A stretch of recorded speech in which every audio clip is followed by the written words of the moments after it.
Hello, and welcome to another episode of Recipe Club. My name is Chris Ying, and we have a really special episode today.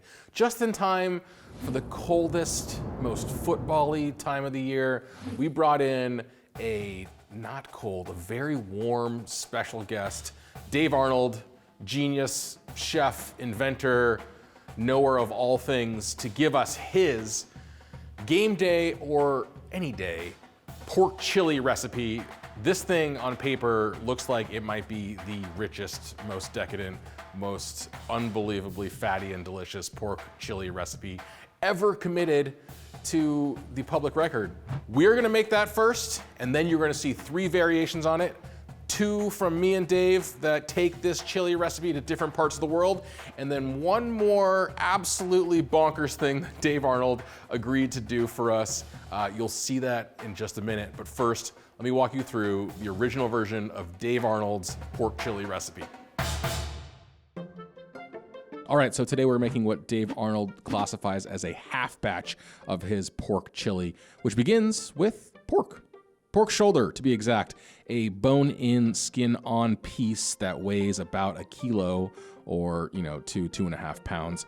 First things first, you need to separate the skin from the meat and the bone. I'm not gonna give you a ton of instruction except to say, use a sharp knife, take your time, follow the bone, and don't get too precious about it. It's all going into the same pot. Once you got your meat and skin and bone separated, slice the meat into large chunks. Here I did about 2-inch cubes, and give them all a nice seasoning of salt and pepper, and then a little thin dusting of all-purpose flour. Set a saute pan over medium heat and coat with a neutral oil, then start giving those hunks of meat a nice tan. While the meat is browning, you can start working on the rest of the ingredients for the chili, which begin with onion, exactly 291 grams according to Dave Arnold, which roughly translates, I think, into 1 large onion, 10 ounces of onion. Set a pressure cooker or Dutch oven if you don't have a pressure cooker, but a pressure cooker is going to make things infinitely faster and easier, over a medium flame and coat with neutral oil again. Then start caramelizing those onions. Take your time. It should take at least as long as it takes you to caramelize all of that pork. Chilies. Chili needs chilies. 15 grams of pasilla, 23 grams of ancho, and 13 grams of guajillo. Of course, you can mix and match and change those chilies to your liking. Dave Arnold specifically says not to toast chilies because he hates the flavor, as we all do, of burnt chilies. And there's such a thin line between toasted and burnt, especially when it comes to these dark, dried chilies, that he says it's just not worth it. What is worth it is destemming and de-seeding all of your chilies before proceeding to the next step. Once all that meat is nice and browned, you want to put that aside and pour off most of the fat in the pan, then deglaze with a Negra Modelo beer. We are not sponsored by Negra Modelo, but we do enjoy it quite a bit. So deglaze with Negra Modelo beer, 1 bottle, or, half a tall boy here, and 225 milliliters of chicken stock, which is about 1 cup. Scrape off all that good, delicious fond and everything, all those tasty bits at the bottom of the pan. To that, you can add 4 grams of sugar or a little squirt of agave, which I did here, just keeping with the, Mexican theme, Tex-Mex theme. Throw 3 cloves of garlic in with your onions. Stir those around. Season the broth and beer with salt to taste. Then the browned meat on top of the onions. Then all the beer and chicken stock and delicious bits. Then your chilies, along with coriander and cumin, 7 grams of each to be precise, toasted and ground up. On top of the meat, you are going to place that bone you had been reserving earlier. And on top of the bone, you are going to drape that pig skin right on top so that it kind of steams in that cooker as everything else is cooking. Seal the cooker and bring it to 15 PSI or, whenever the thing starts spitting out steam and whistling at you, and then cook for 25 minutes. After 25 minutes, turn off the heat and let the pressure release naturally. Then open up your pressure cooker to find perfectly rendered skin, gelatinous and fatty, perfectly cooked meat. Now pull the skin out of the pressure cooker and put it into a blender canister, along with the cooking liquid, all those rehydrated chilies and oniony bits, along with 20 grams of lime juice and 94 grams of tomato paste. Blend all of that into what I promise is going to be the most over-the-top, gelatinous, rich, delightful chili sauce you've ever seen. Reintroduce the pork to all of that, season to taste, use a couple of forks to bust up that pork meat, and baby, you got a stew. We did it. I did it. Dave Arnold's Game Day pork chili, 3 different dried chilies in here, and you blend the skin into this, I'm gonna go ahead and say it, pudding-like sauce that forms the base of this chili. My word. Sunshine and daisies, man. Pressure cooker is a miracle invention. That was 30 minutes in there. Pork is perfectly tender. The sauce is just like, I have a coating, just like a coating of gelatinous pigness all over my lips. My God, who would have thought pureeing cooked pork skin as the basis for your chili sauce would yield an unbelievably rich, fatty, opulent, gelatinous, lip-smacking, tongue-sticking, delicious sauce. It did. And now we are going to push this thing to see how versatile it is. Up first is going to be Dave Chang with his Caribbean-inspired fusion version of the recipe right after this quick break.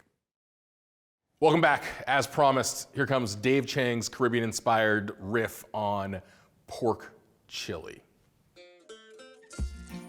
Hey guys, Dave Chang here. I decided to do Dave's recipe for pork chili a little bit differently. I was originally going to do a microwave, but my restriction is going to try to blend some flavors of the Caribbean, which really, honestly, I don't even have that many ingredients. I just wanted to add.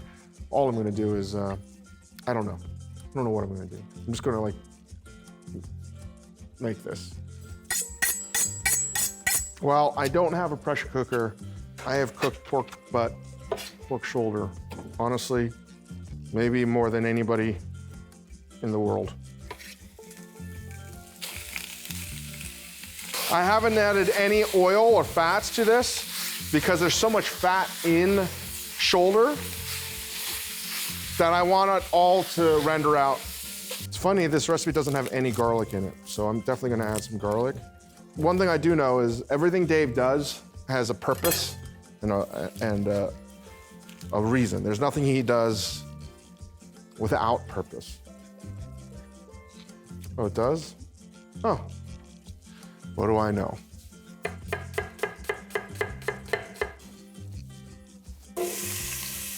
Again, this doesn't look appealing right now. Looks like it's steaming. It is. I'm also doing this to help accelerate the cooking process, but I assure you it's gonna get brown and it's gonna get crunchy and delicious. So this is where I'm deviating from the recipe.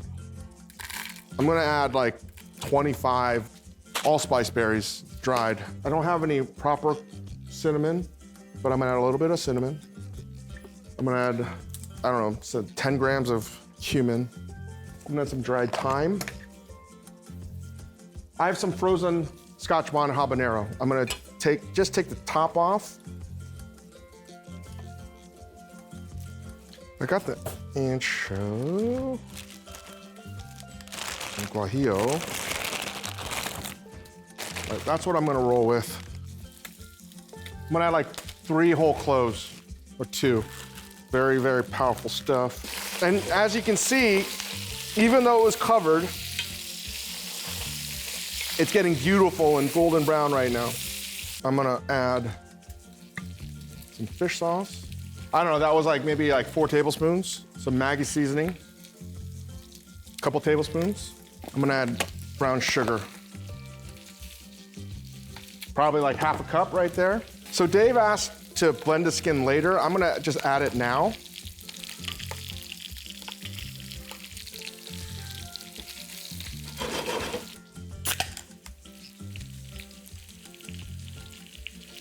I really don't like this boxed chicken stock, but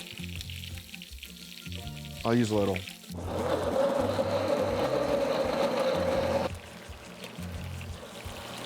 I mean, that looks so good already.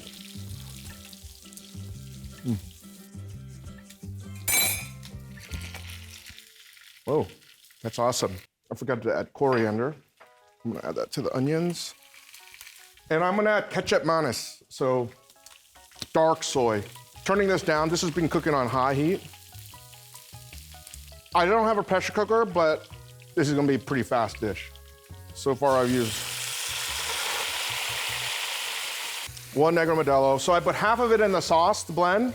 Now I added the beer to this because I'm trying to get all that caramelization into the sauce.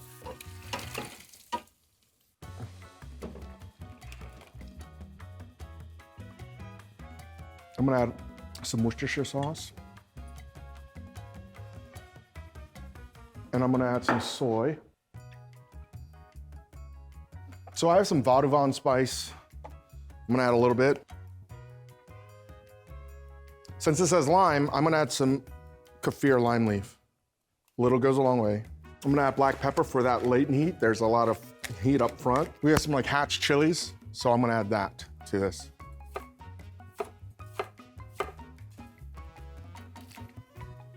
I'm really excited about this. It's exactly the consistency I wanted, where it's thick, it's got some of that fat from the pork that I blended in, it has some of the gelatin from the skin. I want to now just reduce this down. I realized there's one thing that I missed, and I should have done it earlier. I forgot to add tomato paste, and I'm just gonna add that in now. If anything, it's going to add that umami element that I might add with MSG. I'm gonna cook this for about 20, 30 minutes and come back to it.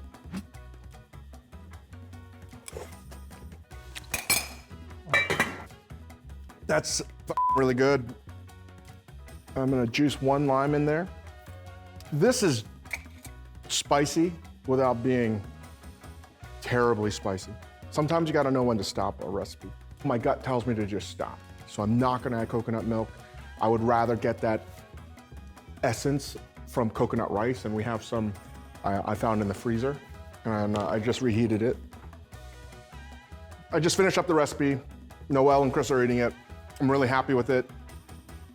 All right, so that was Dave's Caribbean Jamaican oxtail inspired version of pork chili. I will confess, I tasted it, and it is outrageously good. Hopefully you were paying attention because, man, it had the richness of that pork skin sauce, but just that crazy punch from habanero and all of these spices he added. It was ridiculously good. I, throughout his cooking process, was on the other side of the wall in this kitchen working on my variation, an Italian variation on pork chili, which we can see right now.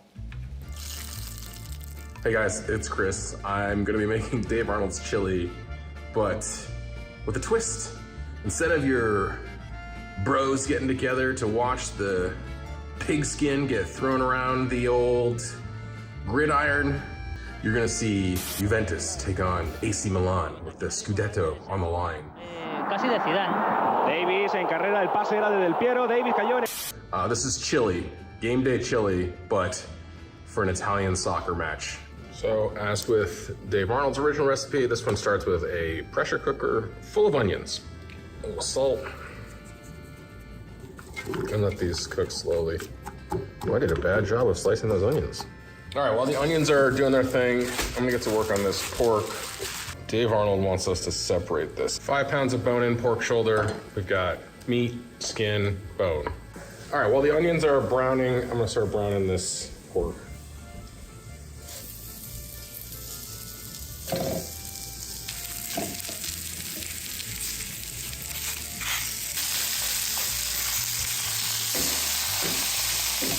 At the farmer's market in South Pasadena last night, I bought these long Italian frying peppers, I think they're known as, frigatelli. That's what these things are called. So I'm gonna stem them, I'm gonna seed them, I'm gonna fry them, and I'm gonna throw them in there. What I'm doing over there is I'm just plucking this stuff out like this. Pork's pretty brown. Same pan.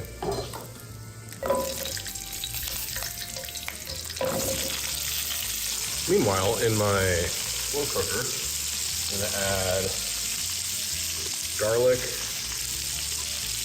You know, he says to add this later, but I want to add it here. Some, not a lot, tomato paste. I'm gonna add another Italian chili product. Just like, I don't want to blow people's buttholes out, so maybe a teaspoon or so of Calabrian chili, along with a little Italian chili flake,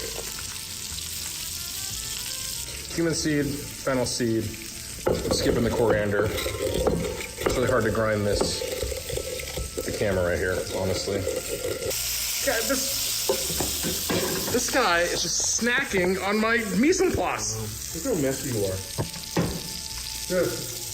I'm gonna clean all this up. It's still frying. A little bit of encouragement from my buddy Dave. A little bit of chicken broth in the form of this. Sugar was important, says Dave Arnold. I actually didn't have an Italian beer, so I'm gonna do some wine. I'll use a little beer, non-alcoholic beer. All right, now into here.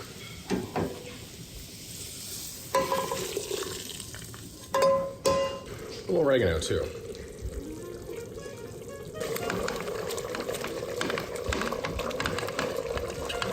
And you nestle a bone on there. And I guess you drape the skin over the top. All right. I'm gonna put the lid on and we'll pressure cook it. All right, so this cooked for about half an hour, 25 minutes. Get all this skin out of here, put it into a blender jar. Oh my God. So my original plan was to leave these chilies whole, but they've all fallen apart. So I'm gonna dump everything into this. Also going into this blender, some lemon instead of lime, more fennel seed.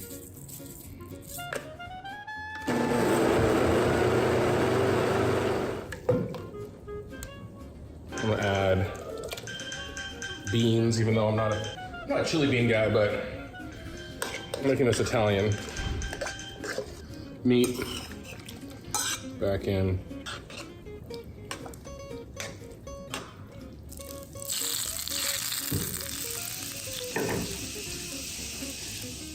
Okay, so I just had the pleasure of tasting Chang's version of this, which he also took in a fusion direction to the Caribbean, and it was, frankly, pretty exceptional. It's really, really, really delicious.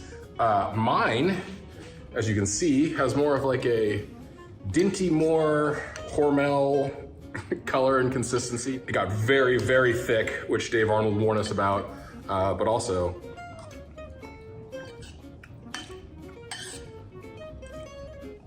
doesn't taste too bad. It's kind of a little bit of a trip, but I can totally see myself watching an Italian soccer match, eating a hot bowl of pork chili. There you have it. Never thought about making an Italian chili. Honestly, might make it again. Okay, so that was my Italian soccer match inspired version of a game day chili. If I had to do it all again, I might actually omit the pork skin and just do kind of a brothy pork and beans with whole chunks of chili peppers and even more fennel than I used. It was very, very thick, but you live and you learn. Speaking of learning and living, as promised, Dave Arnold is about to push this chili recipe, his own pork chili recipe, to its absolute limits. He very graciously agreed to my task I assigned him, which was to make his pork chili into a cocktail. So I'm excited for this. I hope you're excited for this. We're gonna see this after a quick break. Welcome back. And now, the moment you didn't know you were waiting for, Dave Arnold takes his own rich, thick pork chili and turns it into a cocktail. Hey, Dave Arnold here for Recipe Club. So I thought I was going to be doing my pork chili, but instead I was told that I have a complication, and that the complication is I'm supposed to reimagine pork chili as a cocktail. And I have to say, when I read this, I was bent. I was super angry because I really hate the idea of turning a savory dish like pork chili into a cocktail. I think it's a terrible idea, and I think it's making the world a worse place. I'm assuming that people think I'm gonna do something like fat wash bacon to kind of get the pork in there, but A, there's no bacon in pork chili, it's not smoked, so I'm not gonna do any of that. Instead, I'm gonna do a shake and drink with some of the flavors of a pork chili. All right, so let's see, what are we gonna do? We're gonna take tequila because we're gonna stay in that kind of Tex-Mex kind of zone. I'm gonna make 3 drinks worth. So this is 2, 4, 6 ounces of tequila. I'm gonna put like about 20 or so grams of tomato paste in here. And that's just I don't wanna dilute it too much because it's a shake and drink, so I don't wanna put a lot of like liquids in. And the tomato paste is gonna give me like a tomato flavor, which is gonna be as close as I wanna get to that pork chili.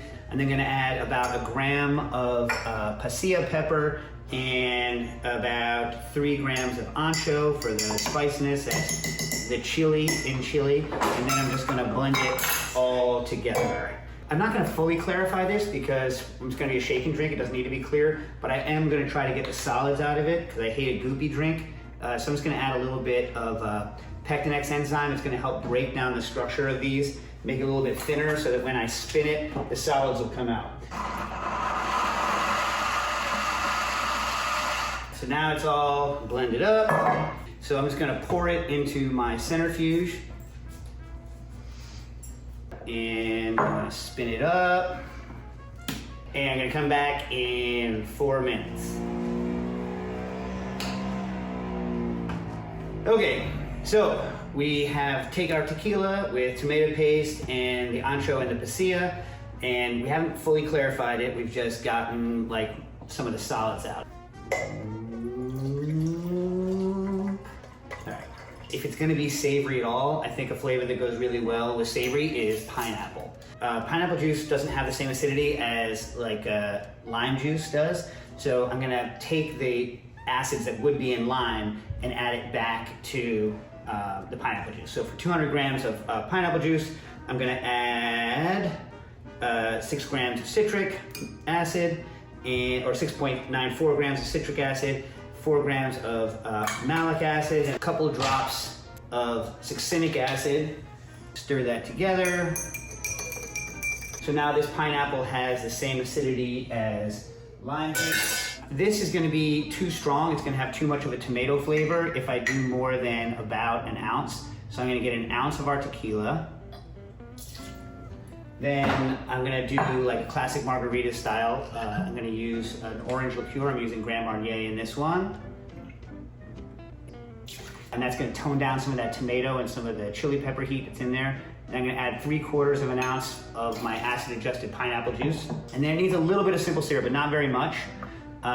Because you know the pineapple juice is sweeter than lime, and so I'm gonna add like a little less than ½ ounce. I tried this a couple of times to try to add umami. I tried my favorite kind of umami thing, yandu, but it made it taste a little bit like a little weird, a little soup, a little too much like soup.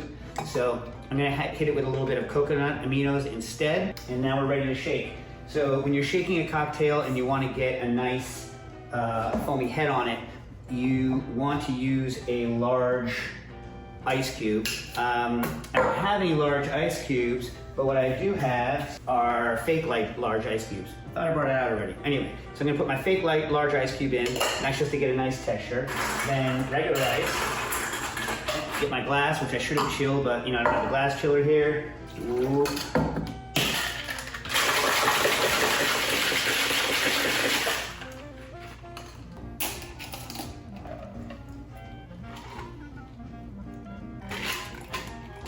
There we go. Pork chili reimagined as a shaky cocktail, or at least as close as I'm willing to get. It actually it's delicious. It tastes good. I would order more than one of these. So I guess it wasn't that bad. Drink. Well, there you have it. Dave Arnold, after all his grousing and grumbling and complaining about the task, seemed to have made a cocktail that he enjoyed quite a bit. And if I may say, seems like it'll become a national treasure that people will name after me, the guy who made him do it. So, all jokes aside, there were 3 really pretty different, pretty interesting variations on what is, again, the most delectable, fatty, rich, delicious pork chili recipe I've ever come across, and you should make it at home. Thank you, as always, for watching Recipe Club. Don't forget to gently caress that subscribe button and smash, absolutely pound that like one. For all the details about the cooking that went on in this episode, listen to the Recipe Club podcast on Spotify or wherever you get your podcasts, and we'll talk to you real soon.